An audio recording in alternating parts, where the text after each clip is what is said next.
देखिए, Pipra Kothi water park मामले में आरजेडी के सांसद, बक्सर के सांसद सुधाकर सिंह ने आज एक महत्वपूर्ण प्रेस कॉन्फ्रेंस की है। उस प्रेस कॉन्फ्रेंस में पुलिस प्रशासन पर, साथ साथ यहाँ के स्थानीय नेताओं पर बड़ा आरोप लगाया है। यहाँ तक कहा है कि वाटर पार्क का जमीन पर मैं जब गया था तो पुलिस प्रशासन ने मुझे 1 घंटे तक रोका रखा, और देखिए साथ ही मजिस्ट्रेट तक वहाँ नियुक्ति नहीं थी। तमाम तरह के आरोप लगाए हैं जो आरजेडी के बक्सर के सांसद हैं सुधाकर सिंह। क्या कुछ कहते हैं इस प्रेस कॉन्फ्रेंस में? क्या इन किन आरोपों, किन किन बड़े नेताओं पर बातें कही है, क्या कुछ कहा है प्रेस कॉन्फ्रेंस में सुधाकर सिंह? उनकी बातों के साथ हम आपको छोड़े जाते हैं। में पिपरा कोठी ये पहली घटना जरूर देखने में लग रहा है, लेकिन जो मोडस ऑफ ऑपरेंडिस है, यह पूरे बिहार भर में 10 लाख एकड़ जो जमीन सैटेलाइट सिटी के नाम पर या इंडस्ट्रियल कॉरिडोर के नाम पे सरकार के कब्जा करने का ये जो मॉडल जो डेवलप किया गया है, ये पिपरा कोठी से उसकी शुरुआत हो रही है। इसमें प्रमुख बात यह है कि पिपरा कोठी में बिहार सरकार 18 करोड़ अपने पैसे से वाटर पार्क बनाना चाहती है, जबकि पूरे बिहार में कहीं भी सरकार या देश के किसी कोने में सरकार वाटर पार्क नहीं बनाती है। यह काम निजी क्षेत्र का होता है। आखिर क्या कारण है कि पिपरा कोठी में अब 18 करोड़ का ये बनाया जा रहा है वाटर पार्क, जब मोतिहारी शहर में 400 एकड़ का झील पहले से मौजूद है, हजारों साल से है। फिर भी उस 400 एकड़ मोतिहारी झील को छोड़ करके पिपरा कोठी में 17.5 एकड़ जमीन भूस्वामियों को, भूस्वामी कितने हैं 17.5 एकड़ में? सैकड़ों, कोई 1 कट्ठा कोई 2 कट्ठा के जमींदार हैं। जमींदार मत कहिए उसको, 2 कट्ठा वाला तो काश्तकार भी नहीं होता है, वो तो गरीब आदमी होता है। यह लोगों का वो जमीन जो 1928 से वो तत्कालीन जो भी मालिक रहे हैं जमीन के, उनके द्वारा ये मिला। 1961 में सिविल कोर्ट से बंटवारा हुआ। अगर बिहार सरकार की जमीन होती तो 1961 में जज साहब ने कैसे बंटवारा किया, उस पर भी कोई आपत्ति नहीं बिहार सरकार को। इसके बाद वो जमीन 2005 में 2 एकड़ उसी में से हाईवे के लिए 4 लेन के लिए डीएम ने अधिग्रहण किया। अगर निजी सरकारी जमीन था तो डीएम कैसे उसको अधिग्रहण कर लिया? सरकार का पैसे कैसे भुगतान हो गया? तो ये सवाल यह है कि कहीं भी वो बिहार सरकार की जमीन नहीं थी, वह किसानों की जमीन थी। लेकिन स्थानीय भूमाफिया, कौन भूमाफिया? वहाँ का स्थानीय सांसद राधा मोहन सिंह, जो सबसे बड़े भूमाफिया हैं इस बिहार के, उन्होंने इस जमीन को प्राइवेट आर्मी, वहाँ का डीएम और एसपी सरकार का प्रतिनिधि नहीं है, वो वास्तविक रूप से एक प्राइवेट आर्मी है राधा मोहन सिंह का, जो अन्य जगहों पर भी इस तरह का कब्जा कर रहा है लोग, और इस तरीके से सुनवाई कर करके जमीन कब्जा कर रहा है। 2 बातें बहुत साफ हैं वहाँ। ऐसा नहीं कि पिपरा कोठी में ही घटना हुआ। मोतिहारी शहर के भीतर महात्मा गांधी के नाम पर फर्जी फाउंडेशन बना करके सिंचाई विभाग का कई एकड़ जमीन राधा मोहन सिंह के नेतृत्व में वहाँ कब्जा किया गया। सवाल यह है कि सरकारी जमीन पर प्राइवेट ट्रस्ट कैसे काम कर रहे हैं? महापुरुषों का नाम जरूर है ट्रस्ट के नाम में, लेकिन वह सभी प्राइवेट ट्रस्ट। अटल जी के नाम पर ट्रस्ट बना करके शहर के दूसरे हिस्से में जमीन कब्जा कर लिया गया। वहां पे मैंने कहा भू माफिया सबसे बड़े कौन है? राधा मोहन सिंह। वहां पे चकिया भी जो वहां पे गन्ना मिल था, उस जमीन को इनके लोग और इनके साथी जमीन को खरीद कर अवैध तरीके से खरीद करके ट्रांसफर कराया, जिसके खिलाफ पटना हाई कोर्ट का आदेश गया। वो ये आज भी एफआईआर 2018 का है। ये लगातार उस शहर में मेरे पास दर्जनों सबूत है कागज का कि पहले राधा मोहन सिंह किसी को एमएलए का टिकट देने के नाम पर, किसी को जिलाध्यक्ष बनाने के नाम पर, किसी एमएलसी को बनाने के नाम पर, किसी को ठेका देने के नाम पर, उससे जमीन अपने निकटवर्ती लोगों को लिखवाते हैं, और फिर 2 साल बाद 3 साल बाद उनके एफिडेविट में देखिएगा तो वो गिफ्ट लेते हैं। आश्चर्यजनक है कि राधा मोहन सिंह के पास दर्जनों जमीन का टुकड़ा मोतिहारी जिला में खरीद का नहीं है, खरीद से नहीं लिए हैं। कैसे लिए हैं? गिफ्ट से लिए हैं। एक कौन ऐसे, गिफ्ट का भी एक नियम होता है। गिफ्ट हमेशा या तो उसके माता पिता करते हैं या नजदीकी रिश्तेदार करते हैं। यहाँ पे तो गैर बिरादरी के लोगों ने गिफ्ट लिया है, उन्होंने अपने समुदाय को छोड़ करके। तो एक पूरा नेक्सस है पूरे मोतिहारी जिला में, जहां सैकड़ों जमीन हेरा फेरी इन लोगों ने किया है।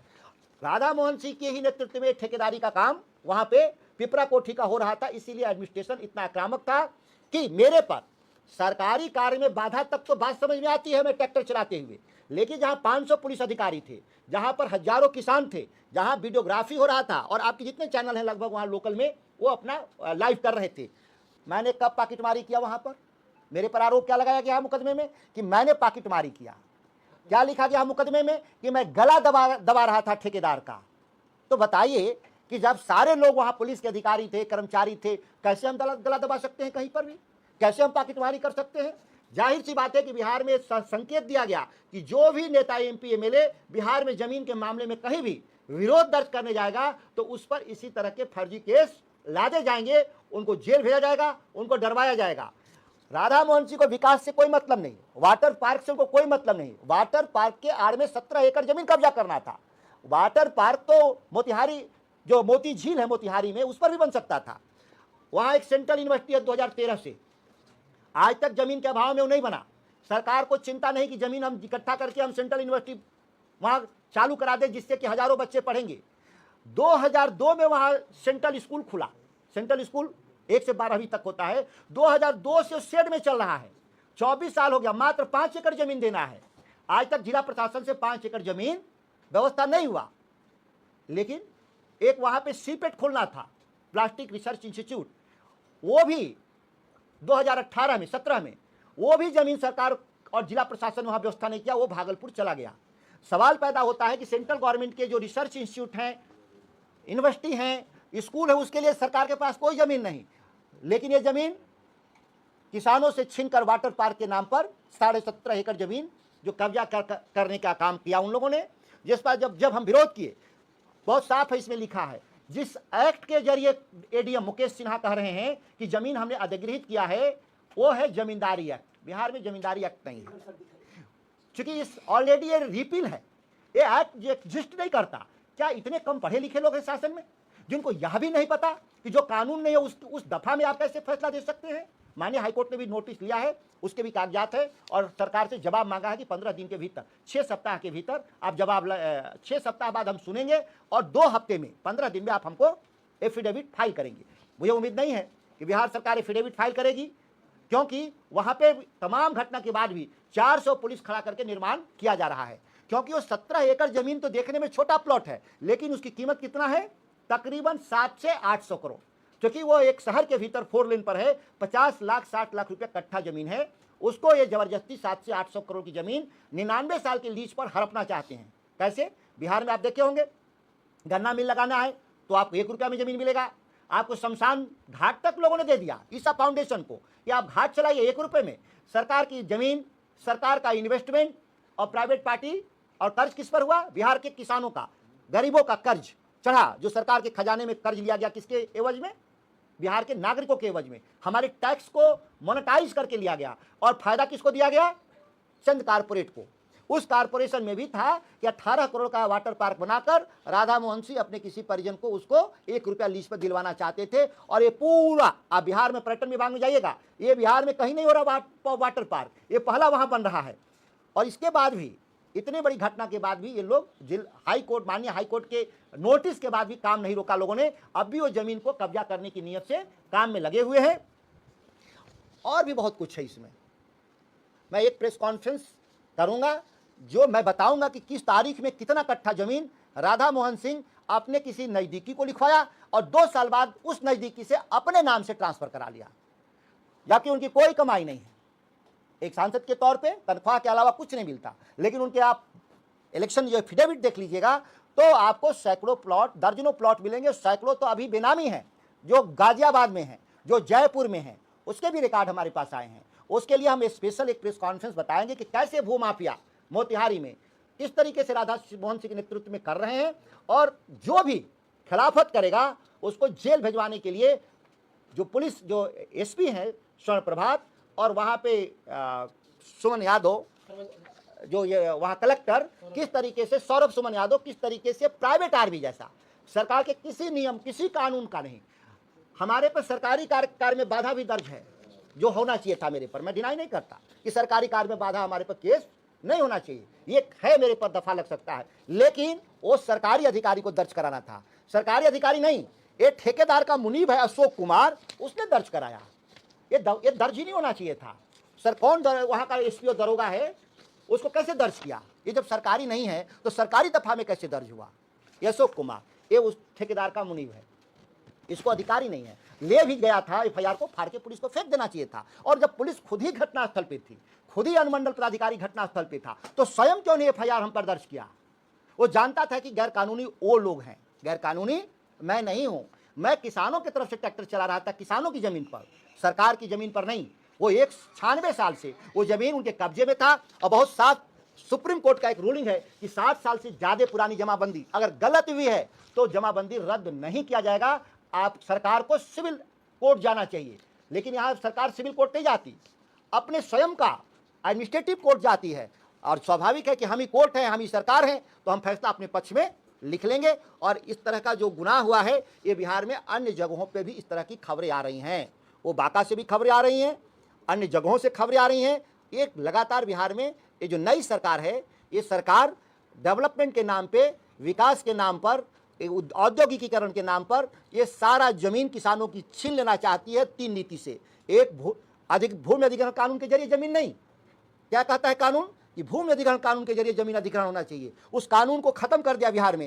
ये बिहार जमीन क्रय नीति, लैंड पुलिंग और गैर मजरूआ मालिक जो सरकार हुए करते थे अंग्रेजों के जमाने में, वो जमीनें सरकार हड़प लेना चाहती है बिना पैसा दिए हुए। और बिहार का अब भी किसान में दावा कर रहा हूं, सभी लोग चाहते हैं कि बिहार का विकास हो, लेकिन उस जमीन पर विकास के लिए पहले सरकार को पैसा चुकाना होगा, उद्योगपति को पैसा चुकाना होगा। मुफ्त में हम जमीन, बिहार का कोई 1 कट्ठा दिलवा दे तो मैं सम्राट चौधरी से कहता हूं कि मुझे पटना में 1 कट्ठा जमीन हमको दिलवा दीजिए मुफ्त में। जब आप 1 कट्ठा शहर में नहीं दिलवा सकते तो गांव में हजारों एकड़ जमीन कैसे मुफ्त में आप कब्जा कर सकते हैं? ये सरकार से सवाल है। बाकी मेरी बातें जितनी थी मैंने आपको बताया। कोई अन्य सवाल है तो आप पूछ सकते हैं इस मामले में। इस मामले को लेकर के सम्राट चौधरी को पत्र लिखा था, कोई जवाब मिला है? सरकार से कभी जवाब नहीं आता। इससे पहले भी जितने हम पत्र लिखे हैं, कोई सरकार से जवाब नहीं आता। केवल पावती आता है कि हाँ आप पत्र आपका मिला है, लेकिन उस पत्र का जवाब नहीं आता। ये बिहार में दुखद है। जब सांसद का लिखा हुआ पत्र का जवाब नहीं आता तो बिहार का आम नागरिक का क्या जवाब आएगा? उम्मीद करें। आरटीआई एक्ट बिहार में नहीं रह गया, आरटीआई भी मान लेते मेरे पत्र को तो जवाब दे देते।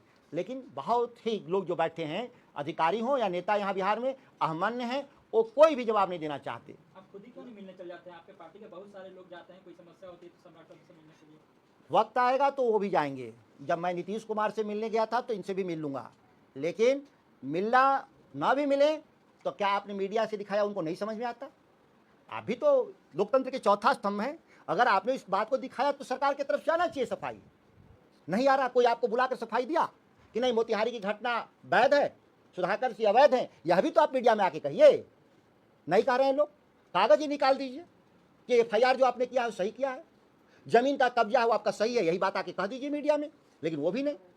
तो सवाल यह है कि सम्राट चौधरी मुख्यमंत्री हैं और बिजी आदमी हैं, तो उनको मैं पत्र ही लिख सकता हूं और आपके जरिए मैं बात को पहुंचाने का प्रयास कर रहा हूं सरकार में। ये लैंड अदला बदली का खेल बड़े समय से बिहार में चल रहा है। लैंड फॉर जॉब और लैंड फॉर ठेकेदारी अब चल रहा है क्या? देखिए यहाँ पे तो मुझे ये मोतिहारी में तो यही हुआ है कि जमीन आप कब्जा करके दीजिए और उसके बदले में आप ठेका ले लीजिए, और ठेका के बाद जब निर्माण हो जाएगा तो उसको 1 रुपया में आप लीज पर दे दीजिए, जो पूरे बिहार में हो रहा है। ये जो ठेकेदार लाए जा रहे हैं स्थानीय है बाहर के? अब ये सरकार का जांच करना काम है कि ठेकेदार कहाँ वाले लोग हैं इस केस में। अन्य केसों में तो बाहर के हैं, लेकिन इस केस में कोई लोकल तो दिख रहा है। इसमें आदमी कोई गोपालगंज का हो सकता है कि वो भी खोखा हो, नाम का हो, उसके पीछे कोई और ताकतें खड़ी हो, वो तो सरकारी जांच कर सकती है। इस मामले को लेकर 15 अगस्त को आप कोई बड़ा कार्यक्रम करेंगे? 15 अगस्त के आसपास मोतिहारी में हो सकता है कि वो 16-17 अगस्त हो जाए या 13-14 अगस्त हो जाए। हम लोग चूंकि पार्लियामेंट का सत्र है देश में अभी बहुत महत्वपूर्ण है, 13 अगस्त तक हम लोग व्यस्त हैं। हम लोग 20 अगस्त से पहले एक बड़ी 15 अगस्त से 20 अगस्त के बीच में देश भर के किसान नेताओं को बुला रहे हैं और किसानों को बुला करके एक महापंचायत करेंगे, क्योंकि उसी पिपरा कोठी से इस देश में अंग्रेजों भगाओं का नारा हुआ था। उसी किसान 3 कट्ठिया जो निरहा आंदोलन था, आज उससे खराब लोग सत्ता में हैं। उस समय केवल अंग्रेज सरकार 15% जमीन पर फसल मुफ्त में ले जाती थी, और अब की सरकार क्या है, 100% ही जमीन कब्जा कर ली। तो कौन अच्छा था? हम तो ये नहीं कह सकते कि ब्रिटिश अच्छे थे, लेकिन उनसे 1000% बुरे लोग बैठे हुए सत्ता में। इस तथ्य से आपको समझा रहे हैं। वो 3 कट्ठा का केवल पैदावार ले जाते थे, जिसका विरोध गांधी जी करने आए थे। ये लोग क्या कर रहे हैं, टोटल जमीन ही हड़प रहे हैं, ये अंतर है। संसद में राधा मोहन सिंह जी भी होंगे इस बार, उनके सामने आप कहेंगे जो बात आप कह रहे हैं? संसद में तो प्रधानमंत्री के सामने कहेंगे, संसद में संसद के सामने नहीं कहा जाता है, सरकार के सामने कहा जाएगा। सरकार किसको फायदा पहुंचाना चाहती है? सरकार में बैठे हुए चंद नौकरशाह और जो राधा मोहन सिंह इस केस में, बाकी तो और केस के बारे में तो आपसे चर्चा में किया हूँ कि कौन कौन अधिकारी कितना कितना कब फायदा उठाया है। मैं आज तो प्रेस कॉन्फ्रेंस इसी विषय पर करने वाला था, रिसुश्री वाला मसला पर, लेकिन ये मोतिहारी में जिस तरीके से हमारे साथ दुर्व्यवहार जो हुआ है, मुकदमे फर्जी डाले गए हैं, इसीलिए आज उस विषय को हटा करके अगला विषय पर हम 13 तारीख को रिसुश्री वाले मामले में दोबारा मैं जो कागज है हमारे पास लेकर आएंगे आपके मामला जो सामने। आप पर डाला गया है, लेकिन हाँ? एक तरफ सरकार किसानों की आय को बढ़ाने की बात करती है, दूसरी तरफ आपको बक्सर के सांसद है मोतिहारी जाना पड़ता है। किस तरह से आप आश्चर्यचकित हैं, आपके विवेक पर और बौद्धिकता पर सवाल है। देश का सांसद हूँ मैं, बक्सर का नहीं। बौद्धिकता पे सवाल है। देखिए, सवाल गैर जरूरी है, ये बात इसलिए नहीं कहना चाहिए कि भारत के संसद हैं हम, देश के प्रधानमंत्री जी बनारस के संसद हैं कि देश के प्रधानमंत्री हैं वो? संसद तो बनारस के हैं, कैसे प्रधानमंत्री बन गए? ये कानून कहता है, हमारा मैंडेट है देश के किसी भी मामले में मानवाधिकार का हनन हो या इस तरह से गैर जरूरी काम हो या भ्रष्टाचार हो, मेरा पहली प्राइमरी ड्यूटी है। मना नहीं कर सकते कि हम बक्सर के बाहर का केस नहीं लेंगे, ये ऐसा नहीं कानून में लिखा है।